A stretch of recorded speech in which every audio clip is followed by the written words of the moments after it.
એક વસ્તુ વિચારવા જેવી છે, હા કેવો સમય આવી ગયો ને એ જ નથી સમજાતું એમ. હવે આપણે છોકરી જોવા જઈએ બરોબર, તો છોકરીને ઘરના પરિવારવાળા શું કહે ખબર કે અમારે કે હમણાં વિચાર નથી અમારો એમ.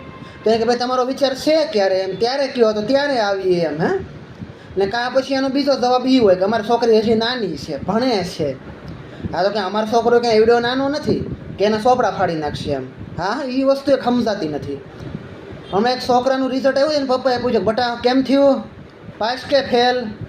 છોકરે કે પપ્પા કે આપણી બાજુમાં કાંઈક નથી કે સાહેબ રહેતા માસ્તર સાહેબ, એનો છોકરો કે ફેલ થયો. એને પપ્પાએ એક ઝાપટ મારી કે મેં એનું પૂછ્યું, મેં તારું પૂછ્યું કે ભાઈ બટા તું તારું શું થયું?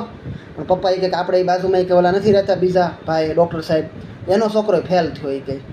બીજી ઝાપટ વળગાડ્યો ગાલ ઉપર, એના એ ગાલ ઉપર. છોકરો રોતો રોતો કે પપ્પા કે પણ ટીડીઓ સાહેબનો છોકરો અમારે એને ભણે ને એ ફેલ છો.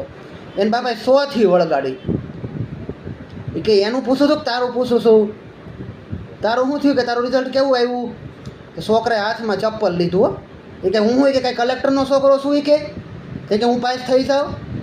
ખબર પડે નહીં કે માર્યા માર થયાશો એ કે ફેલ થયો છું. લ્યો આવતો વારે કે પાછો ટ્રાય કરી કે હું કે નીકળ્યા મારવા મીડ્યા છો છોકરાઓને કે એમ જેમ લાઈગ આવે એમ ઝાપટે મારો તો શરમ નથી આવતી? બાપ જેવા બાપ થઈને કે ખોળામાં બેહાડીને પૂછાય છોકરાને કેમ છે, શું થયું બટા, કેમ છે, કેવું રિઝલ્ટ રહ્યું એમ.